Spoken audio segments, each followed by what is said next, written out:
My job was really to use my staff and to identify countries with resources our corporations want, like oil, minerals, and such things, and then arrange a huge loan to that country from the World Bank or one of its sister organizations. But the money didn't go to the country. Instead, it went directly to our own corporations, U.S. corporations, to build big infrastructure projects in those countries, things like power plants and industrial parks and highways and ports that benefited, first of all, our companies that made huge profits off these things. And second of all, a few wealthy families in these countries. But the problem was that the loans also the collateral for the loan was the resources that were still under the ground, usually, like oil that had been exploited.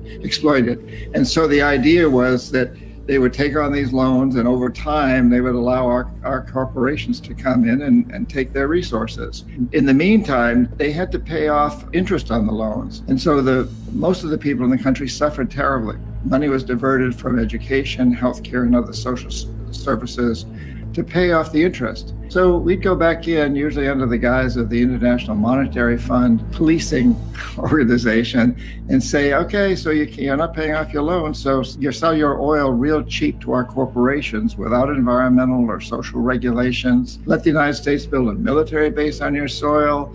Privatize your businesses, your public sector businesses, your education system, your water and sewage systems, et cetera, and sell them to our investors cheap. Vote with us on the next United Nations vote against Cuba or whatever. So it was really, it truly is a form, it still goes on, of colonialism, but as you pointed out, typically without the military. Although the threat of military intervening is always sort of lurking in the background.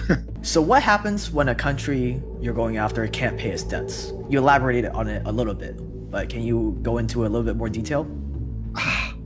We're so happy.